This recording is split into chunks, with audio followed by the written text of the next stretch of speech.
ಧರ್ಮಸ್ಥಳದಲ್ಲಿ ನಡೆಯುವ ಲಕ್ಷದೀಪೋತ್ಸವ ವಿಶೇಷವಾದ ಮಹತ್ವವನ್ನ ಹೊಂದಿದೆ. ಕಾರ್ತಿಕ ಮಾಸ ಕೃಷ್ಣ ಪಕ್ಷದ ಏಕಾದಶಿಯಿಂದ ಪ್ರಾರಂಭವಾಗುವ ಲಕ್ಷದೀಪೋತ್ಸವಕ್ಕೆ ಬೆಳಕಿನ ರಂಗೇ ವಿಶೇಷ. ರಂಗುರಂಗಿನ ದೀಪಾಲಂಕಾರದಿಂದ ಶ್ರೀ ಕ್ಷೇತ್ರ ಧರ್ಮಸ್ಥಳ ಕಂಗೊಳಿಸಿತು. ಧರ್ಮಸ್ಥಳದ ಮುಖ್ಯ ದ್ವಾರದಲ್ಲಿ ಹಾಕಲಾದ ವಿದ್ಯುತ್ ದೀಪದಲ್ಲಿ ಸುಸ್ವಾಗತ ಎಂದು ಬರೆದ ಅಕ್ಷರಗಳ ಸಾಲು ಬೆಳಕಿನ ಮೂಲಕವಾಗಿ ಚಲಿಸುತ್ತಾ ಭಕ್ತರನ್ನ ಸ್ವಾಗತಿಸುತ್ತಿದೆ. ದೇವರ ಸನ್ನಿಧಾನದ ಎದುರು ಹಾಕಿರುವ ವಿದ್ಯುತ್ ದೀಪಗಳಲ್ಲಿ ಓಂ ನಮಃ ಶಿವಾಯ, ಲಕ್ಷದೀಪೋತ್ಸವಕ್ಕೆ ಸ್ವಾಗತ, ಮಂಜುನಾಥಾಯ ನಮಃ ಇತ್ಯಾದಿ ಬರಹಗಳನ್ನೊಳಗೊಂಡ ರನ್ನಿಂಗ್ ಬಲ್ಬ್ಗಳು ಲಕ್ಷದೀಪೋತ್ಸವಕ್ಕೆಂದೇ ವಿಶೇಷವಾಗಿ ತಯಾರಾಗಿವೆ. ವಸ್ತು ಪ್ರದರ್ಶನ, ಅಮೃತವರ್ಷಿಣಿ ದೇವಾಲಯ, ನೇತ್ರಾವತಿ ನದಿ, ಕಟ್ಟಡಗಳು ದೀಪಗಳಿಂದ ಕಂಗೊಳಿಸುತ್ತಿವೆ.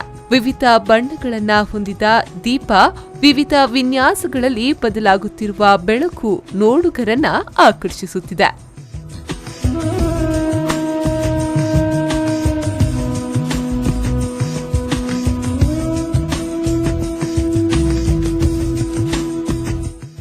ವಿದ್ಯುತ್ ದೀಪಗಳನ್ನು ಸಿಂಗರಿಸಲು ದಿನಕ್ಕೆ 20 ಜನರು ಕಾರ್ಯನಿರ್ವಹಿಸುತ್ತಿದ್ದಾರೆ. ದೀಪೋತ್ಸವ ಪ್ರಾರಂಭವಾಗುವ 15 ದಿನಗಳ ಮೊದಲೇ ದೀಪಗಳ ಅಲಂಕಾರದ ಕೆಲಸ ಪ್ರಾರಂಭವಾಗಿರುತ್ತದೆ. 12 ಜನರೇಟರ್ಗಳನ್ನು ಅಳವಡಿಸಲಾಗಿದೆ. ಮಿರ್ಚಿ, halogen, tube light, running light, ಗೂಡು ದೀಪಗಳಿಂದ ಶ್ರೀ ಕ್ಷೇತ್ರ ಅಲಂಕೃತಗೊಂಡಿದೆ. ಕತ್ತಲು ಕವಿದಿರುವ ರಾತ್ರಿ ವೇಳೆಯಲ್ಲಿ ವಿದ್ಯುತ್ ದೀಪಗಳ ನಡುವೆ ದೇವರನ್ನ ಕಾಣುವುದೇ ಭಕ್ತರ ಸೌಭಾಗ್ಯವಾಗಿದೆ.